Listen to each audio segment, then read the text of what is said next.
भगवान पूरी लीला समाप्त करके गए। अर्जुन वहां से आ रहे थे तो भीलन गोपी लूट लई वही अर्जुन वही बाण। अर्जुन को भीलों ने लूट लिया। कौन से भील? एकलव्य भील ने। एकलव्य ने अंगूठा दिया था ना गुरु द्रोणाचार्य को, और एकलव्य की इच्छा थी कि मैं अर्जुन को हराऊं। तो अंत में एकलव्य के कबीले ने, जब भगवान चले गए तब उन्होंने भीलन गोपी लूट लई वही अर्जुन वही बाण। वो भील कौन थे? एकलव्य की टोली थी, वो जो अर्जुन को पराजित कर रही है। कहने का अर्थ ये है कि स्वप्न था यदि उनका, तो उनका भी वो स्वप्न पूरा हुआ। जो अर्जुन गांडीवधारी महाभारत को जीतने वाले थे, उनकी शक्ति भी तब तक थी जब तक भगवान थे। भगवान के जाने के बाद तो वह भीलों से हार गए, मतलब उनका अपना कोई बल नहीं। कोई ये ना समझे कि अर्जुन ने महाभारत जीता, ना जी, अर्जुन ने नहीं, अर्जुन के पीछे भगवान की कृपा थी। जब आप कोई काम करते हैं, कोई सफलता पाते हैं, तो आप ये ना सोचें कि मैंने काम किया, मैंने सफलता पाई। ना जी, वो आपकी सफलता के पीछे भगवान की कृपा हुआ करती है। ईश्वर काम कर रहे हैं, हम उनकी कृपा का अनुभव ना करके हम अपने आप को आगे करना चाहते हैं। भगवान के परम धाम जाते ही मां कुंती ने प्राण त्याग दिए। पांचों पांडव स्वर्गारोहण के लिए निकले हैं और कलयुग के राजा परीक्षित बने। और परीक्षित ने कलयुग को रहने के 4 कमरे बनवाए। द्यूतम पानम स्त्रियः सूना। जहां जुआ है वहां कलयुग, जहां शराब है वहां जुआ ना खेलिएगा। कलयुग कहां नहीं है।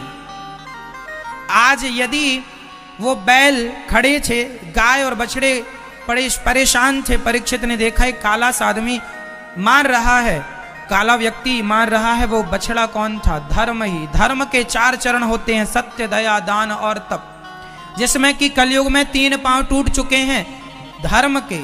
सत्य, दया और तप केवल दान के बल पर खड़ा है। इसलिए शंकर जी के मंदिर में आपने देखा होगा नंदी को, उसका एक ही पांव आगे होता है, 3 पांव दिखते नहीं, क्योंकि 3 पांव टूट गए हैं इस कलयुग में। धर्म के चरण कितने होते हैं बताओ? कौन कौन से? सत्य, बोलो सत्य, दया, दान और तप। इसलिए जीवन में सत्य भी हो, जीवन में दया भी हो, जीवन में दान भी हो और तपस्या भी हो। ये 4 चरण धर्म के हैं। यदि ये चारों आपके अंदर हैं तो आप धर्मात्मा हो। लेकिन इस कलयुग में केवल एक पांव के बल पर खड़े हैं बैल, केवल दान बचा है। इसलिए ये न केन विधि दान, दान करे कल्याण। हम जिस प्रकार से भी अपने आप को धर्म से जोड़ सकते हैं जोड़ लें, क्योंकि दान से ही आज कल्याण होगा। इसलिए हवन में आहुतियां डालना यज्ञ है, अन्न दान देना भी अन्न यज्ञ है, और ज्ञान का दान देना भी ज्ञान यज्ञ है। ये सब यज्ञ के अंतर्गत है। इसलिए अन्नदान। ये दास अनिरुद्ध आपसे कहेगा कि आप अपने जीवन में अन्य दान कर सकते हैं। ज्ञान दान क्या है?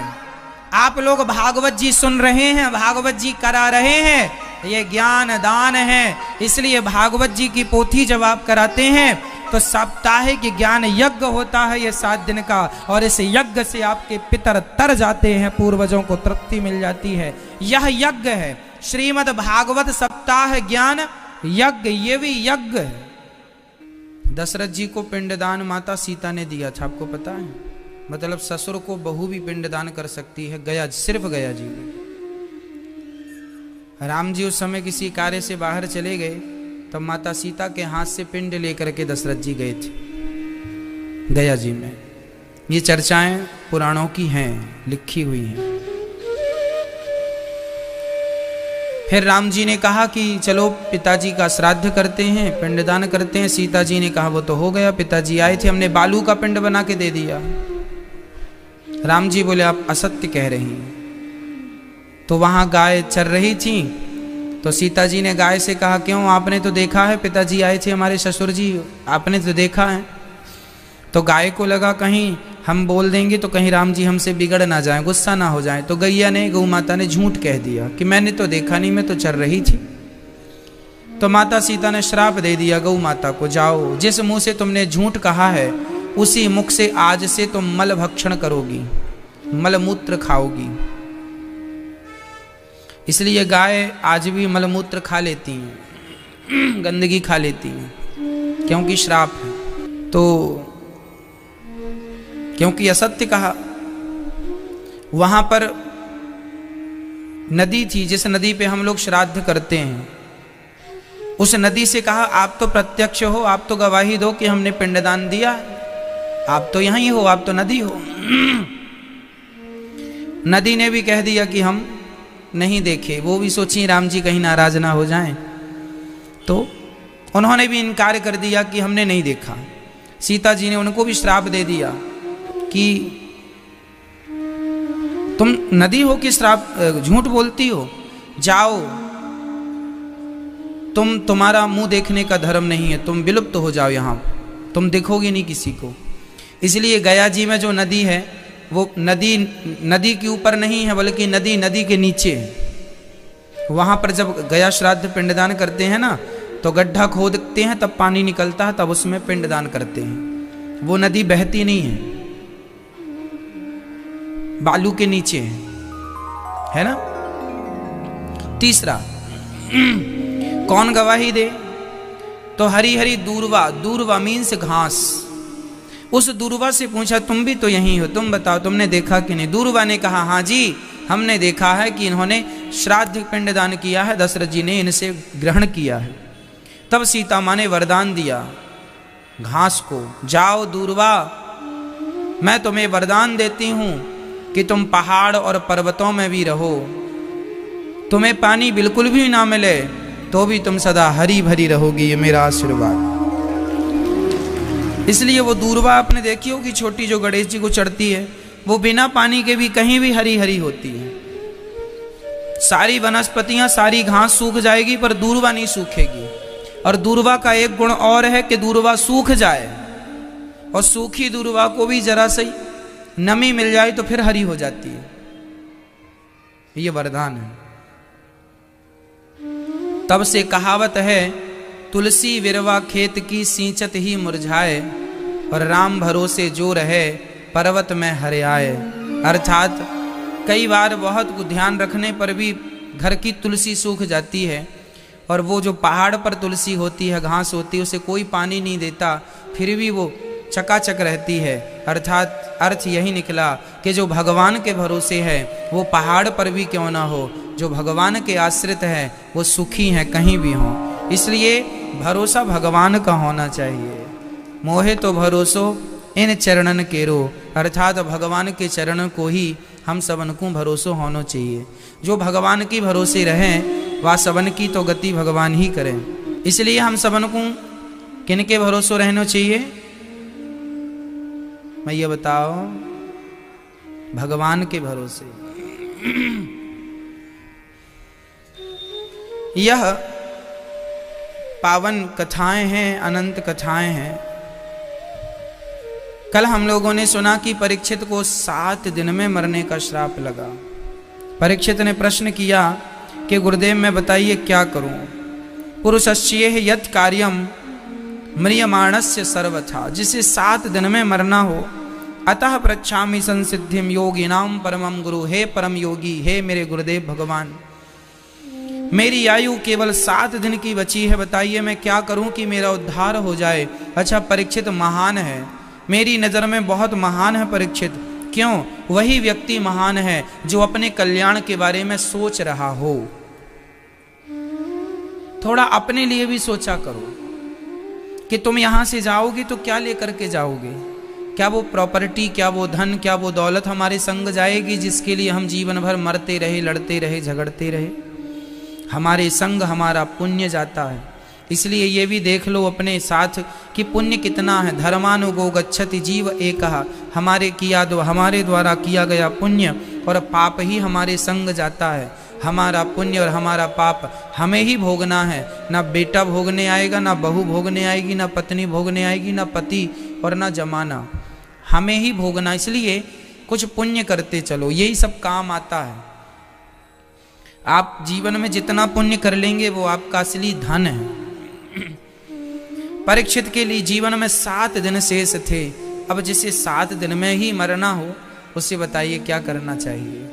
ये जीवन थोड़ा है ना मैया, जीवन का क्या भरोसा है ना। परीक्षित जी डर गए कि मुझे 7 दिन में मरना है। सुखदेव जी बोले चिंता ना करो राजन, 7 दिन बहुत है। खटवांग की मुक्ति तो 2 घड़ी में हो गई, आपके पास तो 7 दिन है। 7 दिन बहुत होते हैं। अच्छा कोई आपसे सवाल करे बताइए भगवान को कितने दिनों में प्राप्त किया जा सकता है। मैया मेरा एक सवाल छोटा सा आपसे, फिर हम उत्तर देंगे।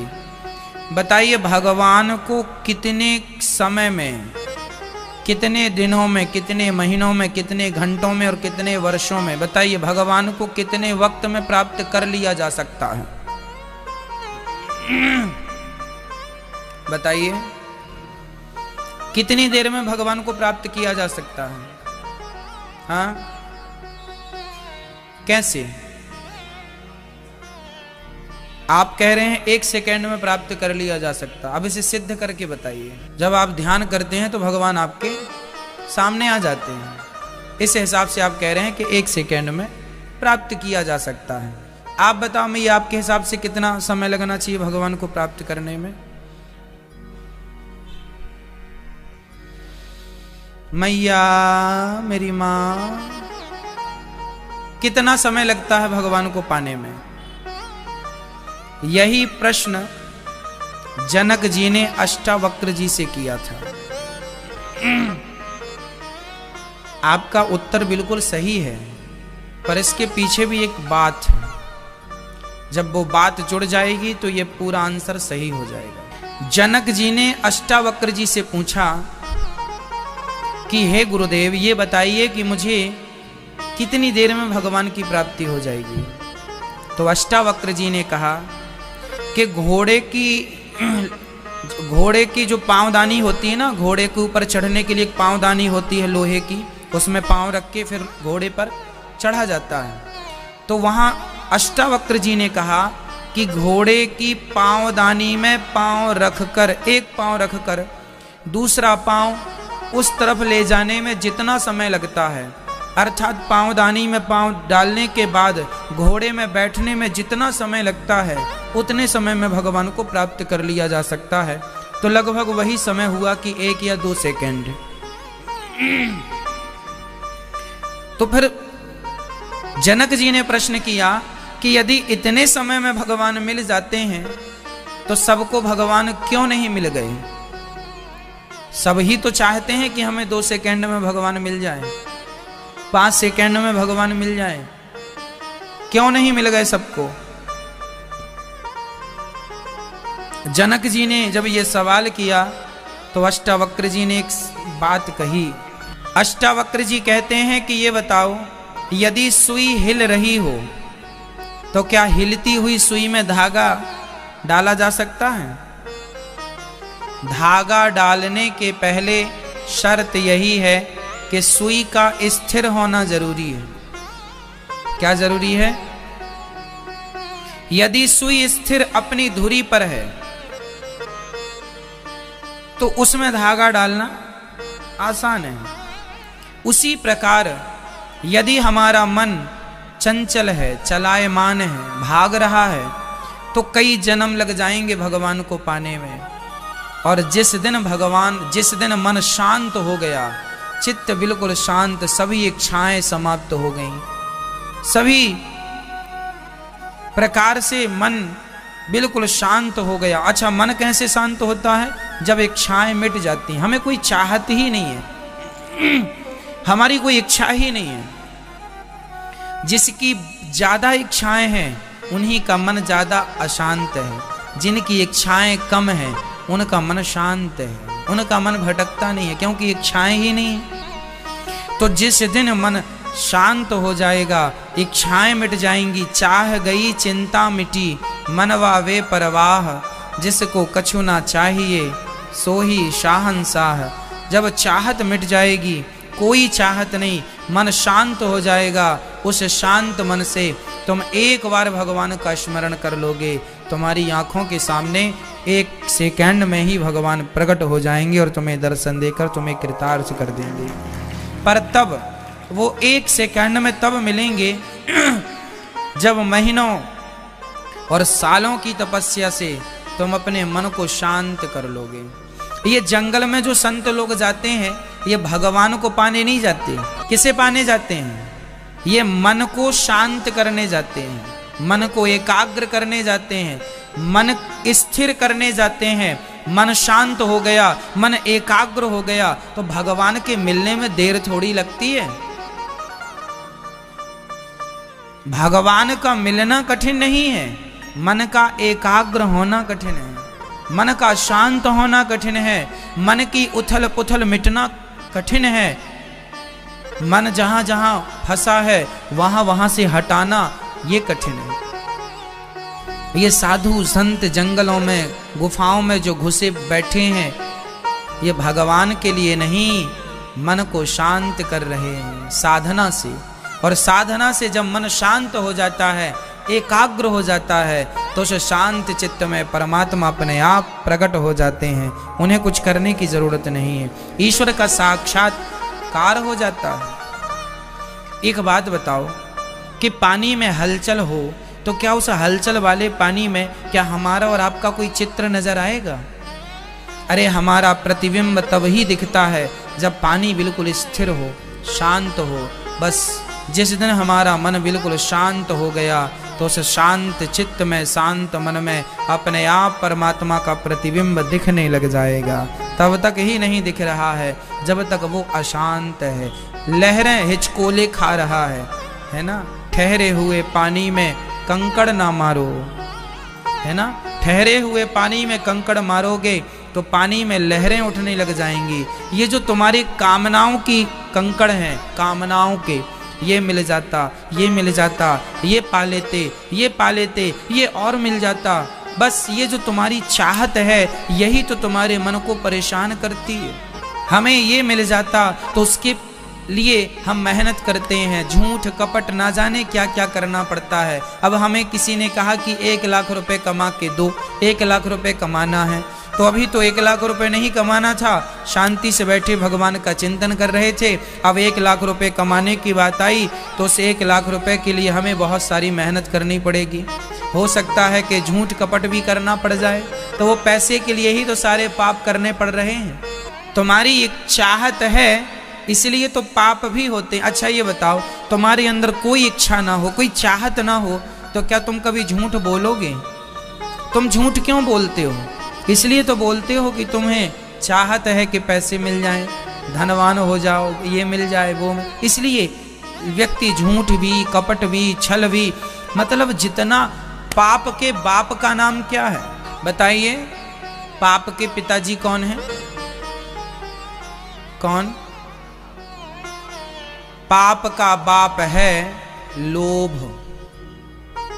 पाप का बाप कौन? जोर से। इस धरती का हर पाप कहां से शुरू होता है? लोभ से। यदि लोभ नहीं है तो पाप नहीं है, लोभ है तो पाप है। मेरे अंदर कोई लोभ ही नहीं है तो मैं पाप करूंगा ही नहीं। भाई किसी ने कहा कि ये 10 लाख रुपए ले लो, फलाने व्यक्ति को मारना है। आजकल तो आदमियों को मारने की भी सुपारियां ली जाती हैं और दी जाती हैं। तो किसी आदमी को एक आदमी मार देता है, गोली मार देता है, मर्डर कर देता है, बकरे को मार लेना, गैया को मार देना इत्यादि, चोरी कर लेना, घर में घुस जाना, सामान चुरा लेना, ये क्यों हो रहा है? लोभ के कारण। मेरे अंदर लोभ है ही नहीं तो कोई 10 लाख दे या 50 लाख दे, भैया हमें लेना ही नहीं है। जब हम लोभ ही नहीं करेंगे तो हमसे पाप भी नहीं होंगे। पाप तब होते हैं जब लोभ जागता है। इसलिए पाप को नहीं मिटाइए मेरी माँ, पाप को मत मिटाइए। मिटाना ही है, लोभ मिटा दीजिए। पत्तों को मत झड़ाइए, जड़ काट दीजिए। कहते हैं कि लोभी नहीं होना चाहिए, लोभी नहीं होना चाहिए, क्योंकि लोभ से ही सारे पाप प्रकट होते हैं। पाप का बाप कौन? लोभ। इसलिए लोभ बुरा नहीं है, पर लोभ किसका हो? भगवान की भक्ति का लोभ हो कि मैंने एक बार तो बिहारी जी को देख लिया, दूसरी बार फिर दिल कर रहा है, एक बार तो कथा सुन लिया फिर कथा सुनने का मन कर रहा है। ये जो लोभ है ये सात्विक लोभ है। जो भगवान कथा का लोभ हो जाए, कीर्तन का मैंने एक माला जप लिया, एक माले का और लोभ है, एक माला और जप लूं, है ना। मैंने एक बार किसी को भोजन करा दिया, एक बार और लोभ है और भोजन करा दूं और किसी दीन दुखी की सेवा कर दूं। ये सात्विक लोभ है। यदि ऐसा लोभ है कि मैं सेवा का लोभ करूं, ऐसा लोभ है कि मैं भगवान के दर्शन का लोभ करूं, ऐसा लोभ है कि मैं भगवान के कीर्तन का लोभ करूं, तो ये सात्विक लोभ है। इस लोभ से परमात्मा मिलते हैं। पर ये लोभ छोड़कर जब धन दौलत का ही लोभ करते हैं तो फिर बिगड़ जाती है बातें। अच्छा, पैसा कमाना बुरा नहीं है, पैसा कमाइए।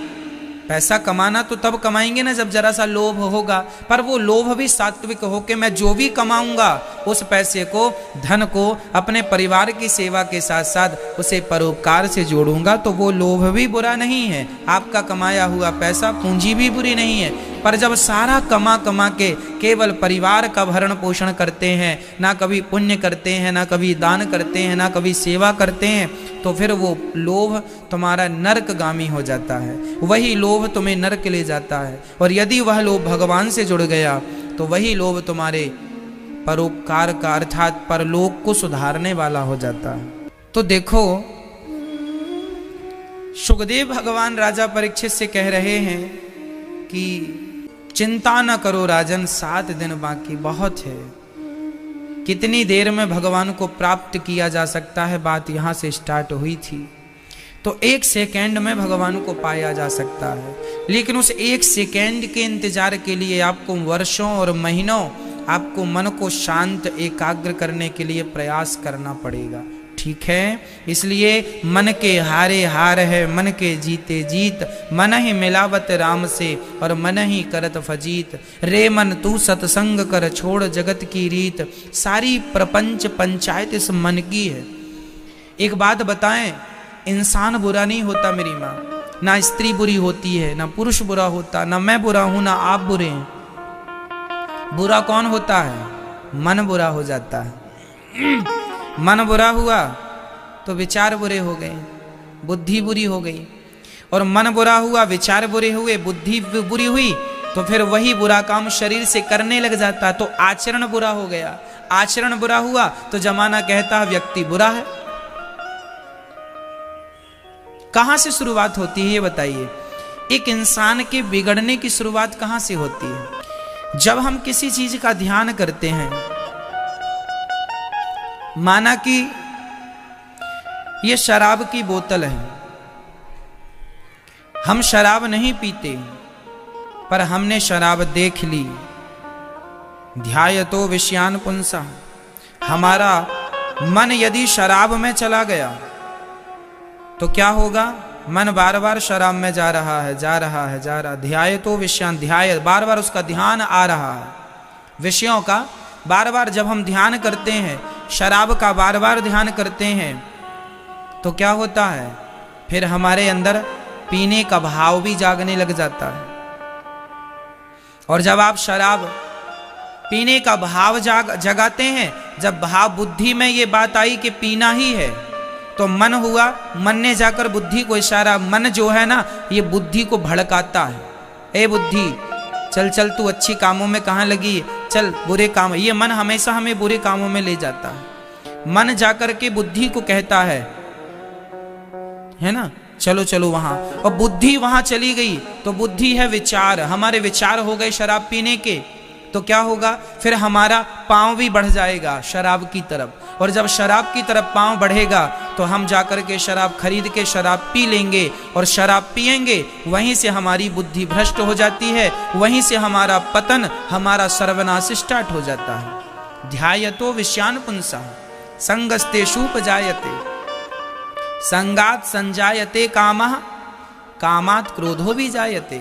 यदि शराब नहीं मिली, जैसे बुद्धि ने कह दिया कि शराब पीना है, जैसे बुद्धि ने कह दिया कि शराब को पीना है, मन ने भी कह दिया कि पीना है, हाथ पांव भी चले गए, शराब के ठेके तक पहुंच गए, दुकान तक, भाई साहब शराब देना। और यदि शराब उसने नहीं दी तो फिर हमें क्या होगा? क्रोध आएगा। क्या आएगा? अरे इतनी दूर आए हैं तुमने शराब नहीं दी, मतलब फिर वो क्रोध आएगा और वो क्रोध ही हमारे सर्वनाश का कारण हो जाएगा। तात्पर्य यह है सिंपल भाषा में कि कोई पुरुष किसी स्त्री को देखता है तो देख तो लिया आंखों ने, पर मन बार बार उसकी तरफ चला जाता है, बार बार उसका ध्यान कर, ध्यायतो विषयान पुंसः। देख लिया आपने किसी एक पुरुष को, देख लिया आपने किसी एक स्त्री को, बार बार आप उसका ध्यान करते हैं, और जब ध्यान करते हैं तो वो बार बार आपके ध्यान में आती है। मन जाकर बुद्धि से कहता है चलो कुछ बात बनाओ, कुछ व्यवस्था करो कि बातचीत हो या मिलना हो। तो फिर क्या होता है? बुद्धि यदि तैयार हो गई तो बुद्धि तैयार होना मतलब विचारों का दूषित हो जाना, विचार गंदे हो गए, दूषित हो गए, मिलने की चाहत बढ़ गई। और जब विचार अनकंट्रोल हो जाएंगे तो आपका शरीर फिर आपके वश में नहीं है, फिर शरीर उसी तरफ जाएगा जिस तरफ आपकी बुद्धि चाहेगी और मन चाहेगा। ना चाह करके भी शरीर वहां जाता है, और शरीर वहां गया, उस स्त्री का संग किया, वही पाप है। मतलब पाप की शुरुआत मन ने की ना। इसलिए कहते हैं कि संगत, बुरी संगत से बचना है। ध्यायतो विषयान पुंसः। संगत से गुण आते हैं, संगत से गुण जाएं, लोहा जड़ा जहाज में, पानी में उतराए। संगत की बड़ी महिमा है, इसलिए संग बुरा त्याग दो, अच्छी। इसलिए हम कहते हैं कि मोबाइल पर कथा लगा लो, कथाएं सुनो, 3 घंटे नहीं तो 2 घंटे, 2 घंटे नहीं तो 1 घंटे, 1 घंटा नहीं तो आधा घंटा। एक घड़ी आधी घड़ी याधे की पुनियाद, तुलसी चर्चा राम की हरहि कोटि अपर। थोड़ा ही सही सत्संग जरूरी है, इसलिए सत्संग किया करो। सुखदेव भगवान कहते हैं, राजन आपने बड़ा ही उत्तम प्रश्न किया। वरीयाने सते प्रश्न कृतो लोकहितम नृप, आत्मविद सम्मतः पुंसाम श्रोतव्यादिषु यह परः। उत्तम श्रेष्ठ प्रश्न किया। क्या करना चाहिए तुम्हें? निद्रया, कम सोइए, कम सोइए, ज्यादा से ज्यादा चिंतन करिए भगवान का, ज्यादा से ज्यादा अपने आप को सफल बनाने में समय खर्च करना चाहिए। जीवन देखो आइसक्रीम की तरह होता है। यदि आपने आइसक्रीम अपने हाथ में ले ली दुकान से खरीद कर, तो या तो उस आइसक्रीम का आप टेस्ट ले लो, खा लो, चख लो, नहीं तो वो आइसक्रीम वेस्ट तो हो ही जाएगी, पिघल जाएगी, गिर जाएगी। या तो टेस्ट कर लो, टेस्ट ले लो, नहीं तो वेस्ट तो होनी ही है। ये जीवन का कोई टेस्ट ले लीजिए पुण्य करके, नहीं तो ये जिंदगी वेस्ट तो होनी ही है। ये जिंदगी आइसक्रीम है, या इसका सही उपयोग कर लो, नहीं तो ये बिगड़ेगा। शरीर तो बिगड़ने का है, आज नहीं तो कल शरीर बिगड़ जाएगा। हम कुछ भी ना करें तो भी बुढ़े होंगे, और हम काम करें तो भी बुढ़े होंगे। क्यों जी? हम रोएं तो भी बुढ़े होंगे, और हम हंसें तो भी बुढ़े होंगे। हम पाप करें तो भी मरेंगे, और पुण्य करें तो भी मरेंगे। क्या करना है? आप स्वतंत्र हैं सब कुछ करने के लिए। आप पाप करने के लिए भी स्वतंत्र हैं, और पुण्य करने के लिए भी स्वतंत्र हैं। आप हंसने के लिए भी स्वतंत्र हैं, और आप रोने के लिए भी स्वतंत्र हैं। आपको कैसी जिंदगी जीना है, आपकी मर्जी है।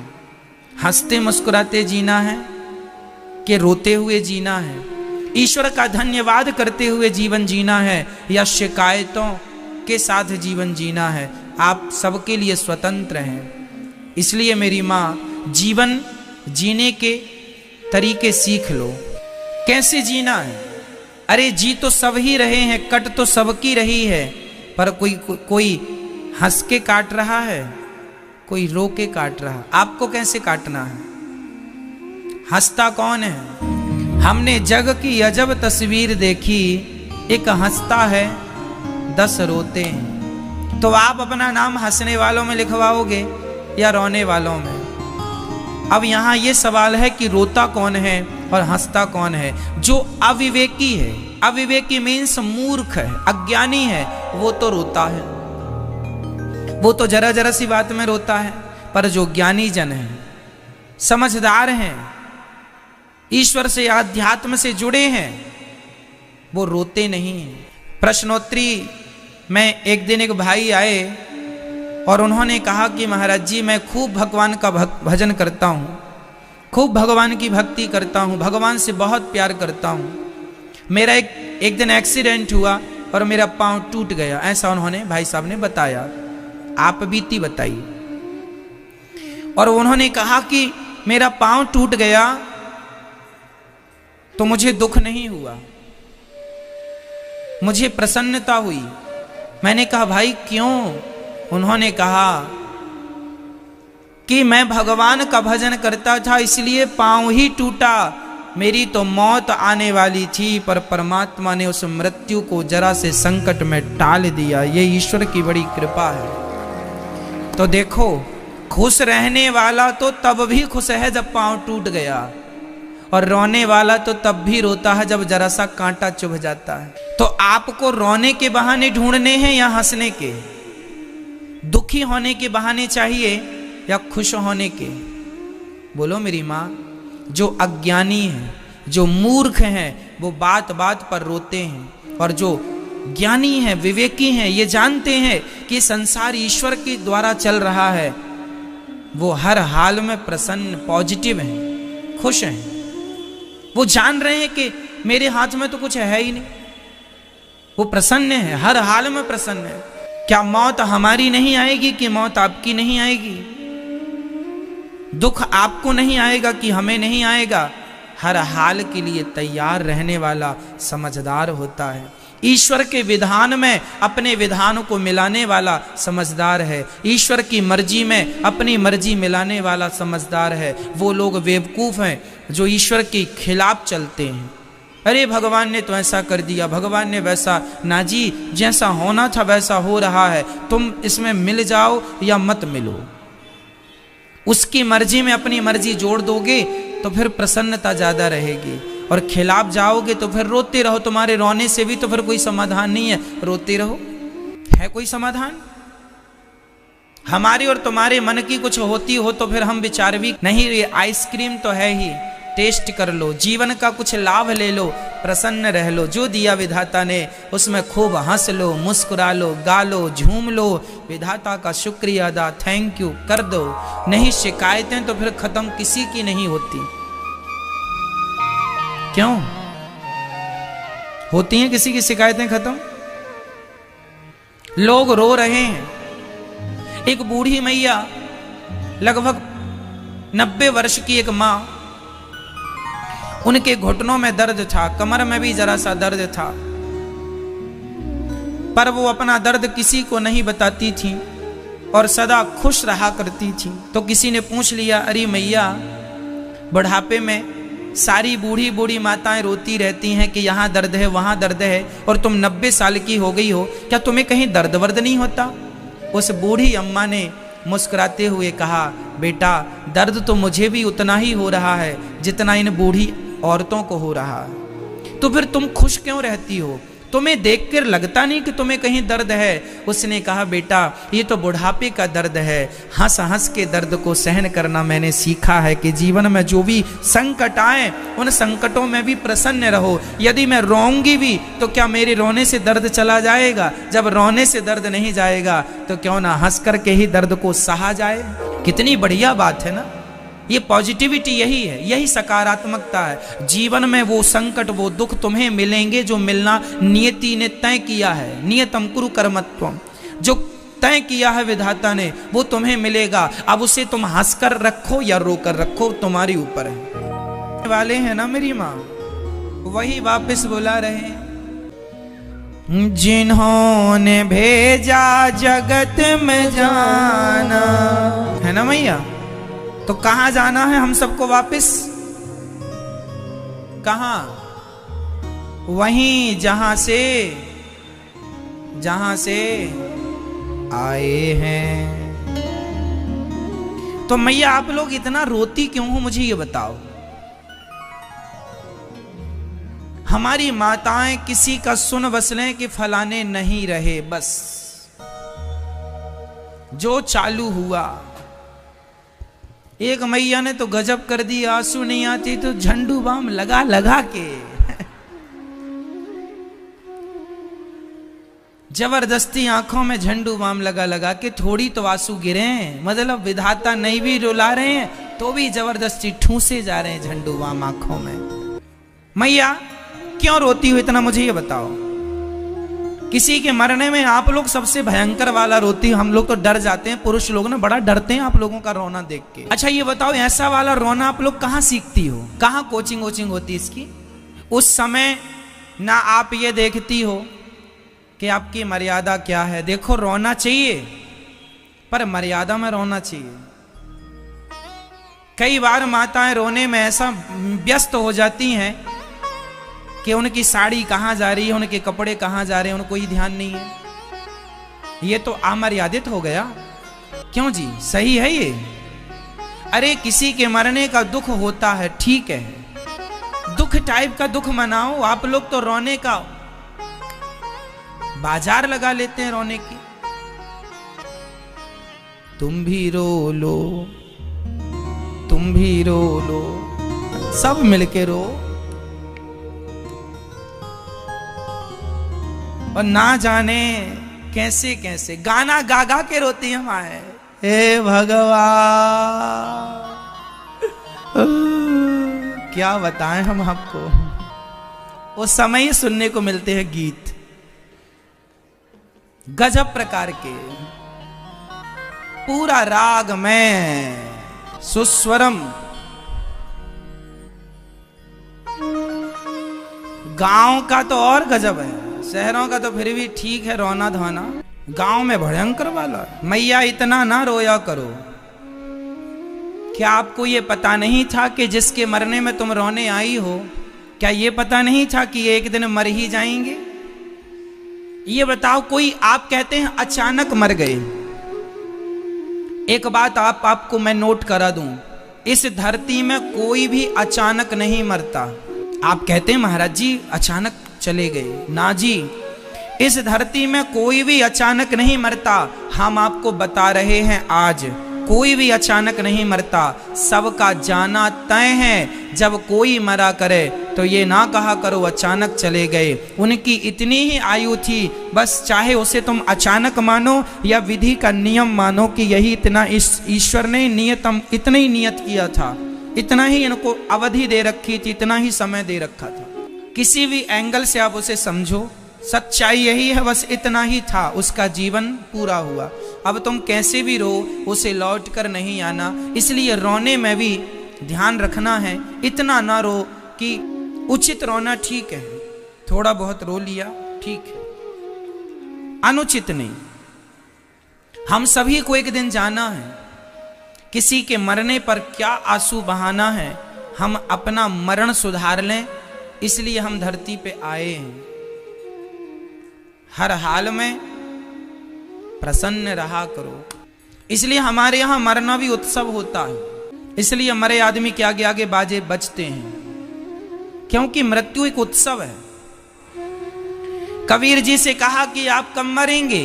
कबीर जी कहते हैं मरने से सब जग डरा, मेरे मन आनंद। मरने से सब जग डरा, मेरे मन आनंद। कब मरी हूं कब भेंटी हूं पूर्ण परमानंद। कब मरूंगा, कब भगवान से भेंट होगी, इसलिए मुझे तो मरने में भी प्रसन्नता है। कबीर जी एक बात और कहते हैं, हम ना मरी हैं, हम ना मरी हैं, मरी हैं संसारा। हमको मिला जिलावन हारा। प्रभु मरी हैं तो हम हूं मरी हैं, वो ना मरी हैं तो हम काहे मरी हैं।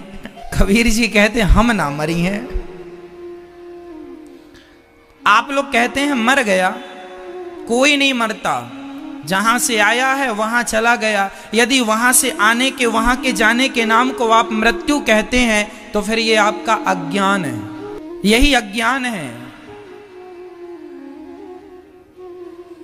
एक आदमी, एक संत जी एक शमशान में कुटिया बना के रहने लग गए। तो गांव वालों ने कहा, महाराज कभी हमारे भी घर आओ, वहां अपने चरण डालो, हमारा भी घर शुद्ध करो। तो साधु जी बोले, हम गांव में किसी के घर नहीं आएंगे। तो गांव वालों ने कहा, आप गांव आएंगे तो सबसे आपका मिलना जुलना हो जाएगा। संत जी बोली, इसलिए तो हम शमशान में ठहरे हैं, गांव वाले सब यहीं एक एक से आते जाएंगे, हम यहीं सबसे मिलते जाएंगे, हम वहां किससे मिलने जाएं? यहीं आते जाना, एक एक से मिलते जाएंगे। ये जीवन है। तुम कितने भी बड़ी कोठी महल अटारी बना लो, लेकिन अंत में तुम्हें तो शमशान की यात्रा करनी ही पड़ेगी। इसलिए संत जी शमशान में ही रहते हैं। जब आना लौट के यहीं है तो रहो भी यहीं, यहीं के यहीं, पास के पास। उतना लोगों को परेशानी भी नहीं होगी उठा के लाने में। ये चीजें क्या है? आप ना कई बार इसलिए भी दुखी होते हैं, हम मरे ना महाराज, हम मरे ना, हम मरे ना। क्यों नहीं भैया, क्यों नहीं मरोगे? काहे ना मरोगे ये बताओ? बुलावा आएगा, जाना पड़ेगा। और सच्चाई ये है कि हम मरते नहीं हैं, जहां से आए हैं। जो भेजने वाले हैं यहाँ पर, जो भेजने वाले हैं यहाँ पर, वही फिर वापस बुला रहे हैं। रचा है सृष्टि को जिस प्रभु ने, वही ये सृष्टि चला रहे हैं। तुम्हें कोई नहीं मार सकता, मारने वाला है भगवान, बचाने वाला है भगवान। यदि मौत होगी तो बैठे बैठे चले जाओगे, और नहीं होगी तो कहीं भी रहो, आग में कूद जाओगे तो भी नहीं मरोगे। इसका अर्थ ये नहीं कि तुम कूद ही जाओ ना जी, पर मौत नहीं है तो नहीं मरोगे। एक मैया हमसे बोली, महाराज हमने तो जहर खा लिया था। हमने कहा, मैया खा लिया था फिर भी आप हो? हाँ महाराज। क्यों हो? हमने तो जितनी बड़ी सेल्फास की गोली खाई थी, हमारी पड़ोसन ने तो आधी खाई थी, उतने में चली गई, और हम तो पूरी खा गए फिर भी नहीं मरे। क्यों नहीं मरे? क्योंकि बिना मौत के तुम कुछ भी खा लो, बहाने कितने भी हो जाएंगे तुम्हें बचाने के, और जीवन पूरा हो गया है तो कुछ भी ना खाओ, बहाने हो जाएंगे तुम्हारे जाने के। सिंपल है। इसलिए मारने वाला है भगवान, बचाने वाला है इसलिए भगवान पे भरोसा करना सीखो। श्री परीक्षित जी महाराज को सुखदेव भगवान ज्ञान दे रहे हैं, भगवान का चिंतन करो। तस्माद् भारत सर्वात्मा भगवान ईश्वरो हरि, सब में भगवान है, इसलिए श्रोतव्य, ज्यादा से ज्यादा सुनो भगवान की कथाएं। कीर्तितव्यश्च, कीर्तन करो और भगवान का स्मरण करो। यही जीवन का सार है। जितासनो जितश्वासो जित संगो जितेंद्रिया। जितासनो, आसन जीतो, प्राणायाम किया करो। मन को वश में कहां से किया जा सकता? प्राणायाम के द्वारा भी किया जा सकता। जितासनो जितश्वासो जित संगो, संग जीतना है। जीवन में हमेशा बुरे लोगों से बच के रहना, बुरी संगत से हमें सदा बच के रहना है। बुरी संगत से बचो। संगत का बहुत बड़ा प्रभाव, और जीवन में ज्यादा हाय हाय नहीं। सत्यां क्षितौ किं कशिपो प्रयासैर् बाहौ स्वसिद्धे युपवर्हणे किं सत्यंजलौ किं पुरुधान्यपात्र्या दिग्वल्किलादौ सति किं दुकूलैः। जब जमीन पर सोने से काम चल जाए तो हाय हाय नहीं। ये बातें साधु संतों के लिए लिखी गई हैं, हम सभी के लिए भी लागू होती हैं। जितना ईश्वर दे रहे हैं, जितना हमारे घर में है, हमें उसमें संतोष करना चाहिए। गौधन गजधन बाजधन और रतन धन खान, जब आवे संतोष धन सब धन धूरी समान। संत सुखी विचरंत मही, पृथ्वी का भ्रमण करते हुए संतों को जो मिल जाए वही खा के अपना भगवान का चिंतन करना चाहिए। मठ मंदिर के चक्कर में उलझना नहीं चाहिए, नहीं तो ये उलझन है, जो उलझता है सो उलझता ही जाता है, इसमें फिर सुलझने का कोई रास्ता नजर नहीं आता। इसलिए मम माया दुरत्तया, बड़ी प्रबल है ये माया ईश्वर की। चीराणी किम पथि न संति दिशंति भिक्षाम, नैवांग्रिपा नैवांग्रिपा पर भ्रता सरतोप्य शुष्यन, रुद्धा गुहा किम जुतो वतिनोपसन्नान, कस्माद भजन्ति कवयो धन दुर्मदान धान। धन के मद में लोग अंधे हो गए हैं और भूल गए हैं कि जीवन किस लिए मिला है। इसलिए पहनने को क्या हमें फटे पुराने कपड़े नहीं मिल जाते? चीराणी किम पथि न संति दिशंति भिक्षाम, क्या हमें फलों से वृक्षों से फल नहीं मिल जाते? क्या गुफाएं नहीं मिल जाती रहने को? जब ये प्रकृति ने हमें व्यवस्थाएं दे रखी हैं तो फिर हमें क्यों मठ मंदिर बनाने की जरूरत है? इसलिए ज्यादा हाय हाय नहीं। अच्छा, गृहस्थों को भी ज्यादा हाय हाय नहीं करना चाहिए। आज गृहस्थों की ये हालत है कि आप लोग ना भैया जी पैसा कमाने में इतना बिजी हो जाते हैं, इतना व्यस्त, इतना पैसा, हाय रे पैसा, हाय पैसा। पैसे के चक्कर में अपनी माँ को भूल जाते हैं, पैसों के चक्कर में अपनी पत्नियों को भूल जाते हैं, अपनी पत्नी को भूल जाते हैं, पैसों के चक्कर में अपने बच्चों को संस्कार देना भूल जाते हैं, और सारी जिंदगी पैसा पैसा पैसा। अरे पैसा ही सब कुछ नहीं है। जीवन में सुख संसार का, बच्चों को संस्कार दीजिए, माँ की सेवा कीजिए, पत्नी को भी समय दीजिए, भगवान को भी समय दीजिए, और पैसा भी कमाइए।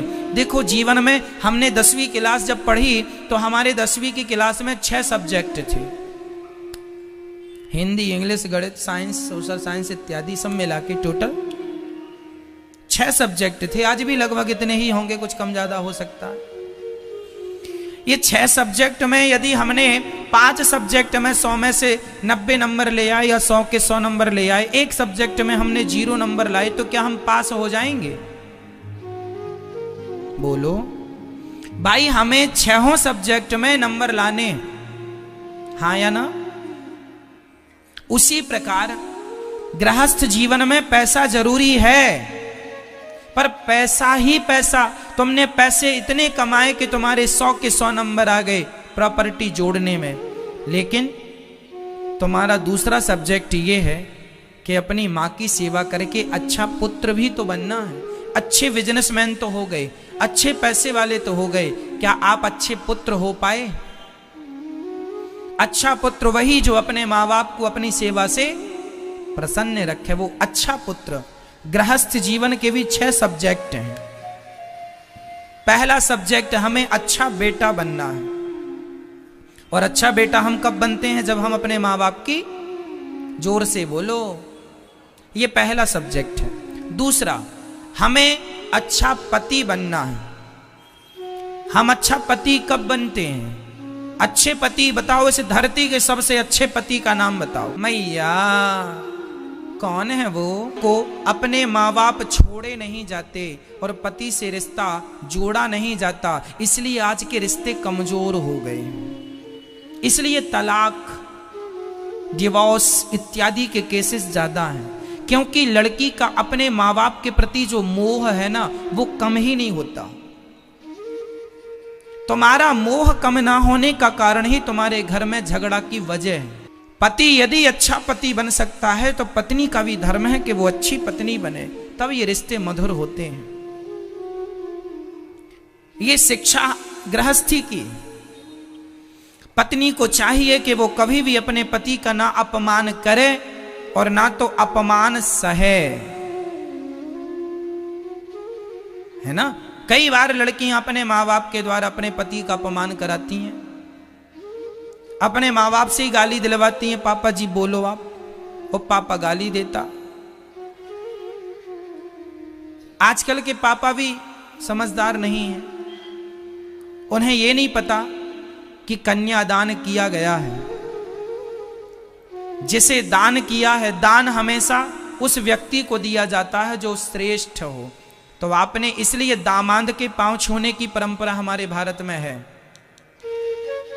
लड़की के माता पिता हमेशा दामाद के पांव छूते हैं, हाँ या ना? हमारे यहाँ तो माँ बाप ही लड़की के पांव छूते हैं। क्यों? आज पूज्य श्री अनिरुद्धाचार्य जी महाराज ने हम सभी लोगों को बहुत ही उत्तम एवं शिक्षाप्रद कथा सुनाई है। आशा करता हूँ कि इस शिक्षाप्रद कथा से हम सभी लोग कुछ न कुछ शिक्षा अवश्य ग्रहण करेंगे और अपने जीवन को सुखी और सात्विक बनाने का प्रयास करेंगे।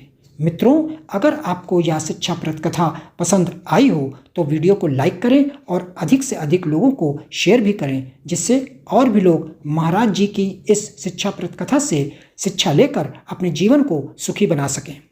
मित्रों, अगर आपने अभी तक हमारे चैनल को सब्सक्राइब नहीं किया है तो हमारे चैनल को तुरंत सब्सक्राइब भी कर लें, जिससे आपको नोटिफिकेशन के माध्यम से महाराज जी के शिक्षाप्रद कथा तुरंत प्राप्त हो सकें। मित्रों, तो कल फिर किसी शिक्षाप्रद कथा के साथ आप लोगों के समक्ष प्रस्तुत होंगे। तब तक के लिए जय श्री राधे।